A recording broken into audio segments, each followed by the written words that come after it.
E passo agora a palavra ao professor Alonso para a sua exposição. Obrigado.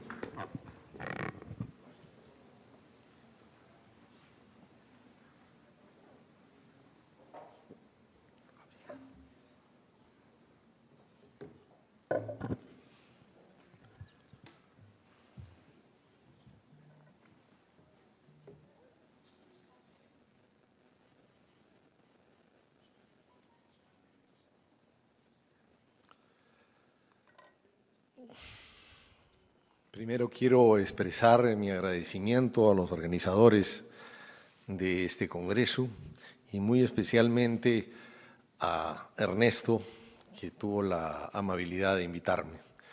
Considero un gran honor estar aquí con ustedes. Lamento no hablar portugués, que me hubiera permitido llegar más cercanamente a ustedes. Voy a tratar de hablar lo más pausadamente posible, de tal manera que me permita que me puedan entender claramente. Me siento muy honrado, además, por mis acompañantes, tanto por Fabio, por Ann y por Gustavo. Creo que es un privilegio compartir mesa con ellos. Yo quiero dar un paso atrás. Quiero mirar más integralmente, para empezar, el tema del seguro en general. Y quiero empezar con una pregunta. La pregunta es, ¿por qué la industria aseguradora, por qué el sistema de seguros está supervisado? ¿Se han hecho esta pregunta? Creo que muy pocas veces suele hacerse y además, en los casos que he visto, la doctrina que he revisado, la respuesta que suele darse como regla general es que se supervisa la industria aseguradora porque es una industria muy importante. Personalmente creo, y creo que sin mayores dudas, que el fundamento real por el que el sistema asegurador es supervisado es porque administra fondos del público. Obviamente, es el mismo caso de la banca, del sistema financiero. Las primas que aportan los diversos asegurados a fondos que están clasificados por ramos son, digamos, el dinero con el que se paga los siniestros. Las aseguradoras suelen creer que ellos pagan con su propio peculio los siniestros. Y eso, en realidad, no es verdad. La verdad es que, como todos sabemos, el sistema asegurador funciona con una mutualidad. Es decir, que son muchos asegurados que aportan a un fondo para que con ese fondo se pague a quienes tengan siniestros, que obviamente son los menos, ¿no? La inmensa mayoría aporta y no tiene siniestros. Ustedes saben, es un problema de grandes números, es un problema de cálculos estadísticos, de siniestralidad, de experiencia, etc. Entonces, hay que tener muy claro de que en realidad las aseguradoras solo son administradoras del fondo de los asegurados. Esto está, digamos, oculto por la forma de organización social. El hecho de que las aseguradoras estén organizadas como sociedades anónimas, que como saben ustedes es una ficción jurídica, oculta de alguna manera esta realidad que acabo de describirles. El hecho de que en el fondo los siniestros se paguen con el dinero de las primas pagadas por ramo por los demás asegurados. Esto que acabo de explicarles tiene una serie de consecuencias que yo creo que son extremadamente importantes. Para empezar,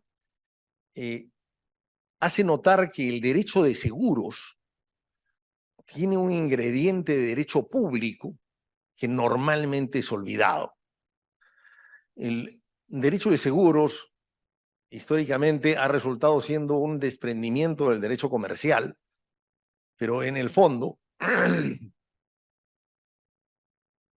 reitero, es básicamente un tema que, siendo un acuerdo entre privados, tiene una regulación pública por las razones que les acabo de explicar.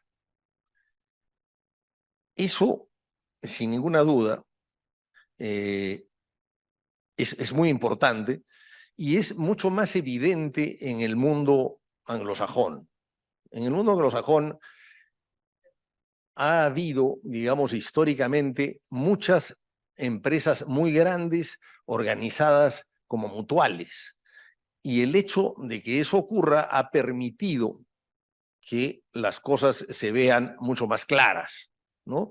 Las empresas mutuales como Metropolitan y varias de las Prudential, las grandes compañías, sobre todo de seguros de vida, han hecho evidente lo que les acabo de explicar. Mientras en el mundo latinoamericano, el sistema de organización social, las sociedades anónimas han ocultado esto, ¿no?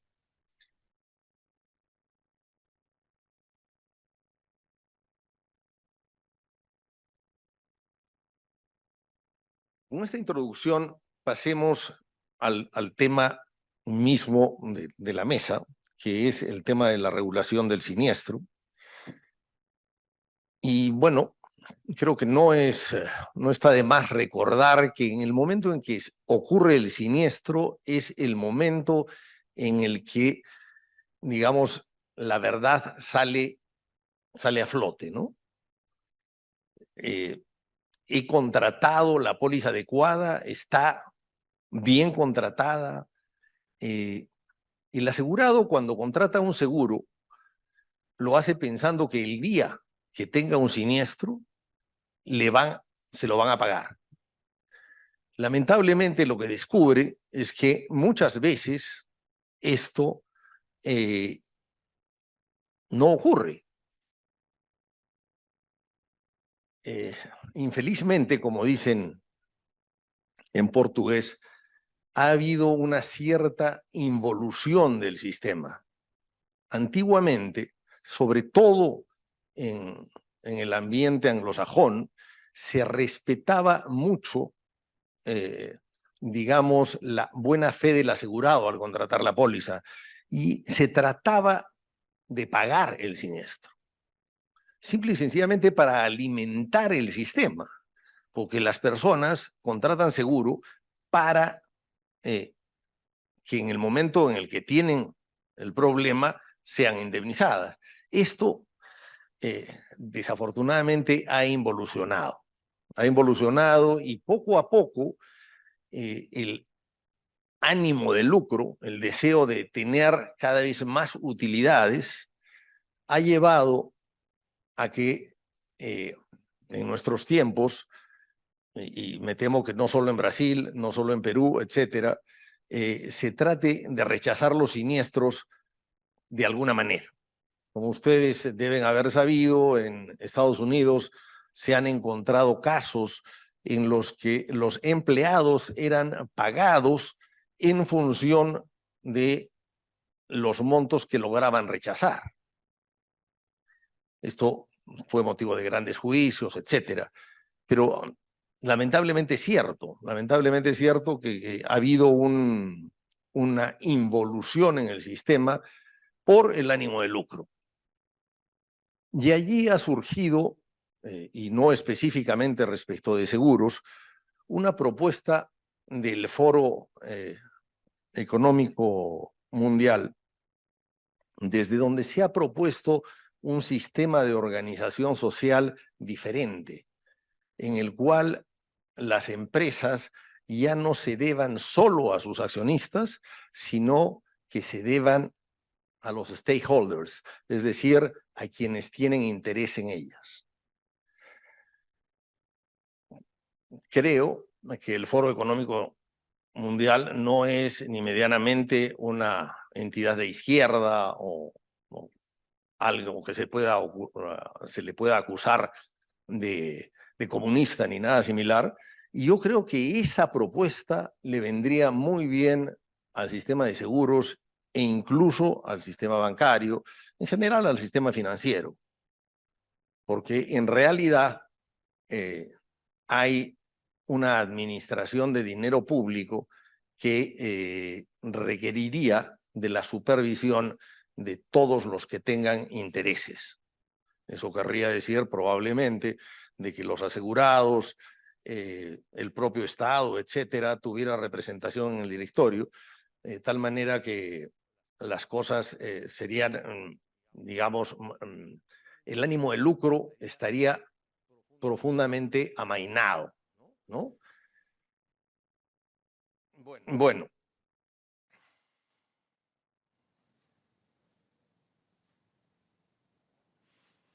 en cuanto al siniestro mismo, me voy a referir originalmente a él en términos muy generales. Creo que debe contar con un plazo razonable de ser comunicado, me refiero al aviso del siniestro, que no debe ser ni muy largo ni muy corto, y que básicamente lo que tiene que tener es un principio de razonabilidad. Yo creo que el principio de razonabilidad debería gobernar todo el sistema de seguros. Y en ese sentido, nuestros sistemas legales del civil law tienden a ser excesivamente detallistas al regular. Y yo creería de que es mejor pensar en leyes más generales, más parecidas al common law, que permiten más flexibilidad, aunque también le dan mucho más discrecionalidad al juez que resuelve el asunto. Como ustedes saben, una vez comunicado el siniestro, en los casos más importantes por lo menos, se nombran ajustadores. Esto a ustedes les llaman reguladores, les llaman liquidadores o cosa similar, ¿no es cierto? Y estos ajustadores son supuestamente independientes y tienen dos misiones: evaluar si la pérdida tiene cobertura y también, si es que efectivamente la respuesta a la primera pregunta es positiva, determinar el monto a indemnizar.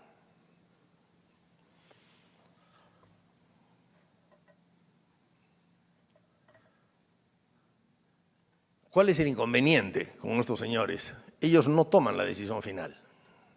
Ellos simplemente hacen un informe y dan una opinión. Y obviamente el asegurado y también la aseguradora puede o no opinar igual, y en consecuencia puede quedar absolutamente descartado el informe. El gran problema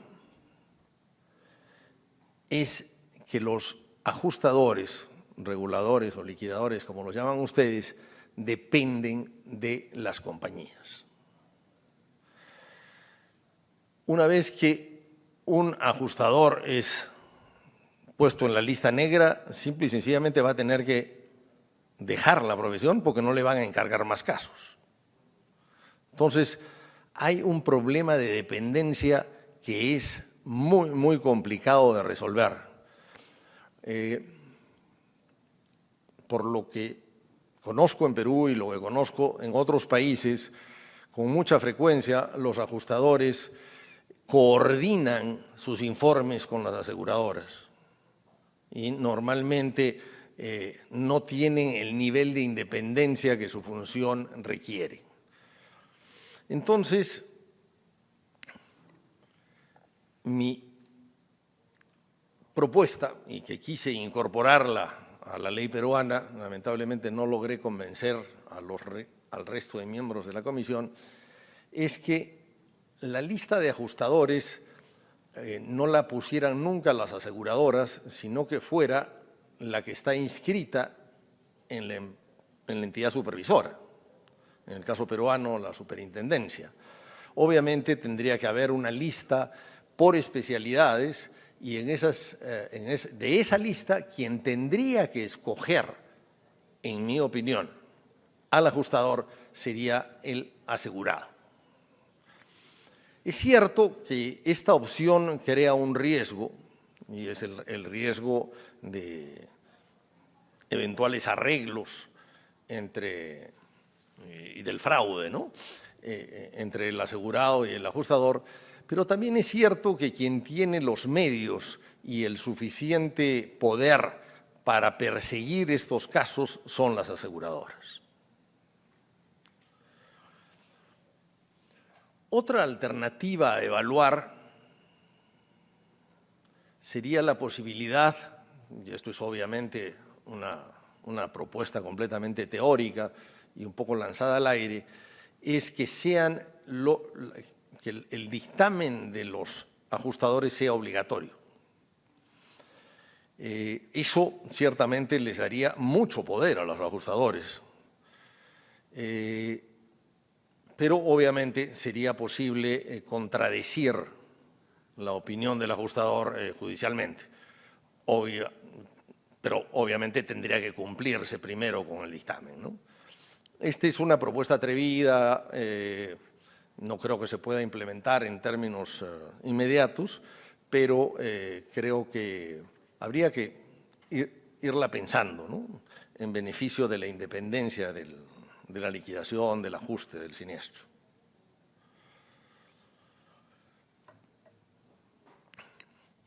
Otro tema importante, y que yo lo he visto mucho con la práctica, es el consentimiento del siniestro. No solo es necesario un plazo, ¿no?, sino también una exigencia de proceder de buena fe, ¿no? El consentimiento del siniestro en el common law está muy a la discrecionalidad del juez. O sea, no hay un plazo determinado como suele haberlo en nuestras legislaciones. Y tendría la impresión, por mi experiencia, que quizás sería mejor dejarlo abierto y dejarlo a criterio del juzgador. Los plazos son muy relativos y dependen, digamos, del comportamiento de las partes, de la complejidad del siniestro. Bueno, en todo caso, creo que es importante evaluar esa alternativa o dejar un plazo y dejar también la opción de razonabilidad. El último plazo es el del plazo que tiene la aseguradora para pagar. Y en eso creo que todos estaremos de acuerdo en el que la demora tendría que ser sancionada de alguna manera.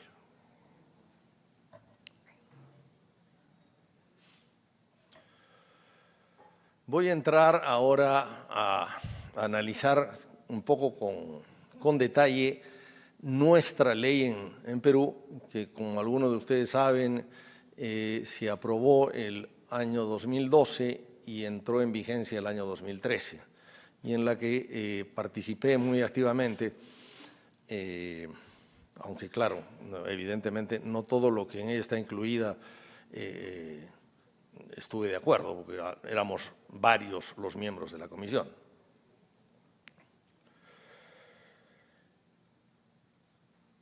Nuestra ley regula el siniestro en 10 artículos, están comprendidos entre el 68 y el 77. El artículo 68 indica que el aviso del siniestro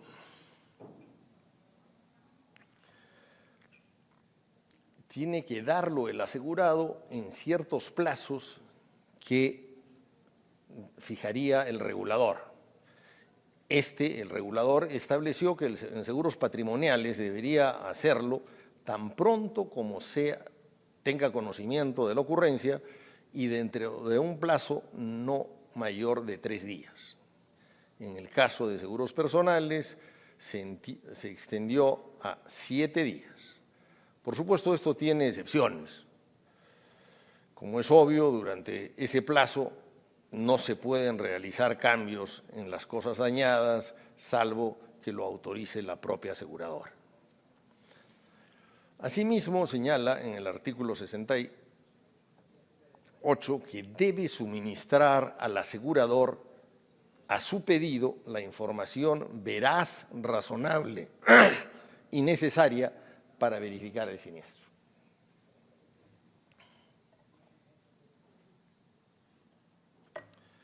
En los siguientes 4 artículos, que están comprendidos entre el 70 y el 73, se regula el incumplimiento de dar aviso. Así, el artículo 70, sanción por incumplimiento, ese es el título, dice: cuando el asegurado o el beneficiario, debido a culpa leve, incumplan con la obligación de dar aviso oportuno del siniestro y de ello resulte un perjuicio para la aseguradora, ésta tiene el derecho de reducir la indemnización hasta la concurrencia del perjuicio que ha sufrido, salvo que la falta de aviso no haya influido en la verificación o determinación del siniestro. Como ven, no es que el siniestro quede rechazado, sino que, digamos, hay una sanción proporcional a lo que se ha afectado al asegurador, con lo que me parece, por lo menos a mí, bastante razonable.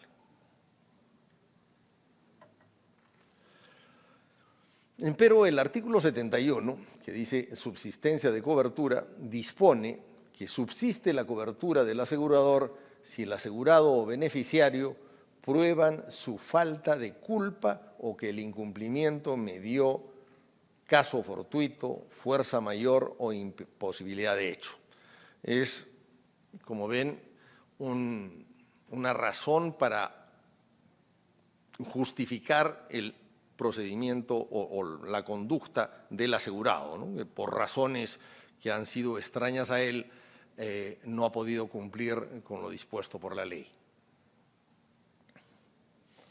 El artículo 72, caducidad, advierte que si el incumplimiento obedece a dolo o a culpa inexcusable del sujeto gravado con la carga, pierde el derecho a ser indemnizado, salvo, en este último caso, me refiero a culpa inexcusable, que no haya influido en la verificación o determinación del siniestro. Además, agrega que esta sanción no se producirá si se prueba que el asegurador ha tenido conocimiento del siniestro o de sus circunstancias por otro medio. El caso que se me viene a la memoria es el incumplimiento de una cláusula de garantía en una póliza de robo, en que se obligaba a la contratación de sistemas de vigilancia en diversos puntos del predio, y lo que ocurrió a la hora del siniestro es que el ingreso de los ladrones ocurrió por un sector en el cual no se pedía la inclusión de los vigilantes. Y por ese motivo la aseguradora tuvo que pagar el siniestro, porque no había relación entre el incumplimiento y el siniestro, que es lo que está comentado en el artículo 72.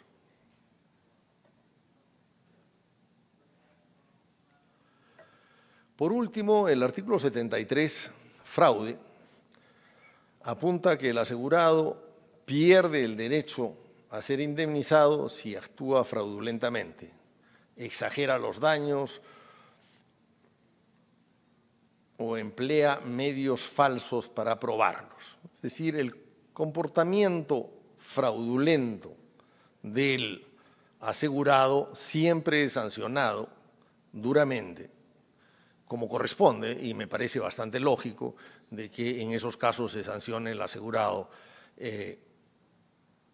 digamos, no recibiendo el pago, no siendo indemnizado, ¿no? El artículo 74, que se refiere a la indemnización, es muy largo y complejo, y por lo que ha dado lugar a variadas interpretaciones. El pago debe efectuarse en máximo 30 días siguientes a consentido el siniestro, lo que ocurre cuando la compañía de seguros aprueba o no rechaza el convenio de ajuste firmado por el asegurado en un plazo no mayor de 10 días, desde que le fue notificado. Si la aseguradora no está de acuerdo con el ajuste, puede exigir uno nuevo en un plazo de 30 días. Bueno, este es el caso típico del consentimiento del siniestro y el de los plazos específicos, ¿no? O sea, hay un plazo una vez que ha recibido el convenio de ajuste, es decir, que el ajustador o liquidador o regulador, como lo llaman ustedes, lo ha presentado a la aseguradora. Si la aseguradora no se pronuncia en un plazo de 30 días, definitivamente queda consentido el siniestro. De hecho, esto ocasionó varias obligaciones de pago y la protesta de las aseguradoras, las que en los últimos tiempos tienen especial cuidado en que esto no vuelva a ocurrir, ¿no? Sin embargo, yo creo que el consentimiento del siniestro es una forma de obligar a las aseguradoras a la celeridad en los pagos, en la liquidación, en los pronunciamientos, etcétera. Cuando no exista convenio de ajuste, porque no se ha nombrado ajustador o no ha concluido su informe, queda consentido el siniestro cuando la aseguradora no se haya pronunciado en un plazo de 30 días desde que el asegurado completó toda la documentación exigida. No obstante, cuando el ajustador requiere de un plazo mayor, puede solicitarlo a la superintendencia indicando el plazo que requiere. Y la superintendencia se pronunciará en 30 días. Si la aseguradora requiere de un plazo mayor, también puede solicitar la ampliación. Si la primera no se pronuncia, se entiende aprobada la solicitud. En caso de mora de la compañía de seguros, esta pagará al asegurado un interés moratorio anual equivalente a 1.5 veces la tasa promedio para las operaciones activas en el Perú por todo el tiempo de la mora. Bueno, como ven, este es un caso también que pretende ponerle presión a la aseguradora para que pague rápidamente los siniestros. Una vez que el asegurado ha completado con presentar toda la información que se le ha requerido, aun cuando el ajustador no haya hecho su informe, definitivamente empieza a correr el plazo. Esto funciona mucho más en casos en que no es nombrado ajustador, ciertamente, ¿no?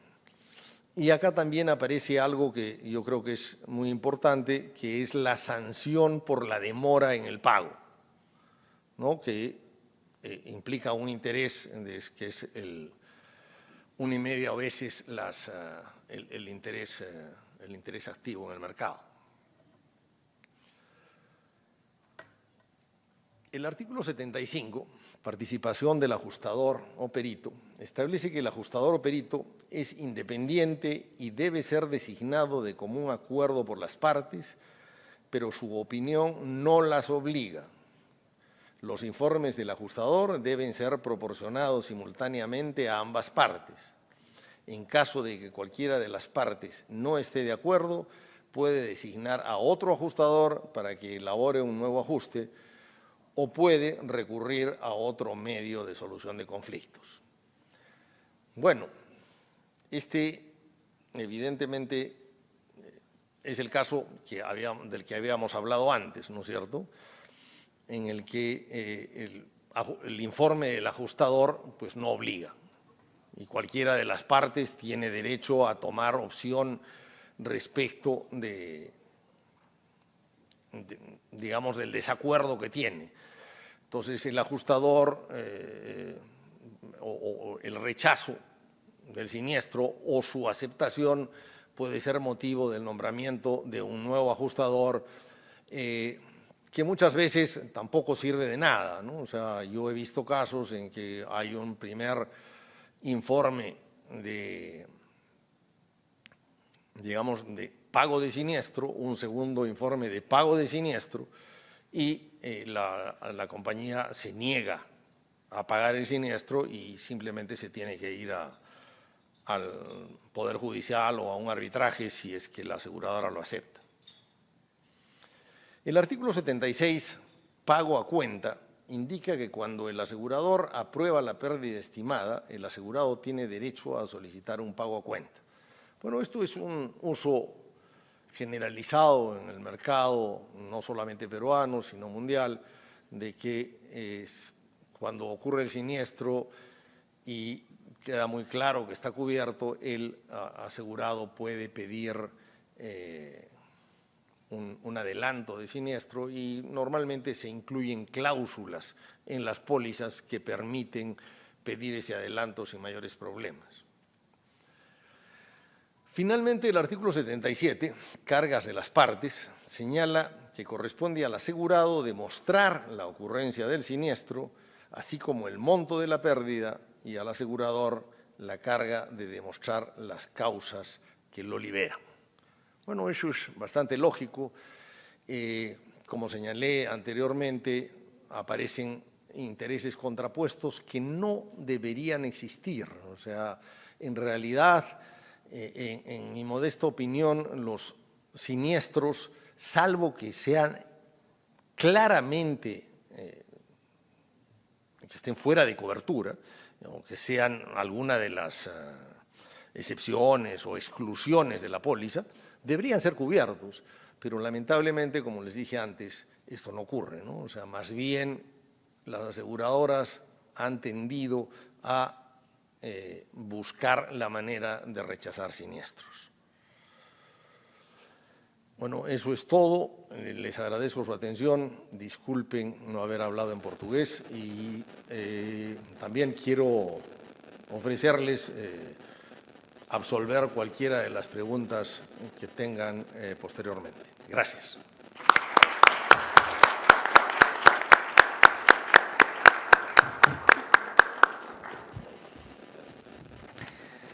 Professor Alonso, a gente agradece a sua participação aqui no seminário, a exposição sobre a regulação do sinistro no Peru, muito elucidativa, muito aprofundada. Muito obrigado pela sua exposição.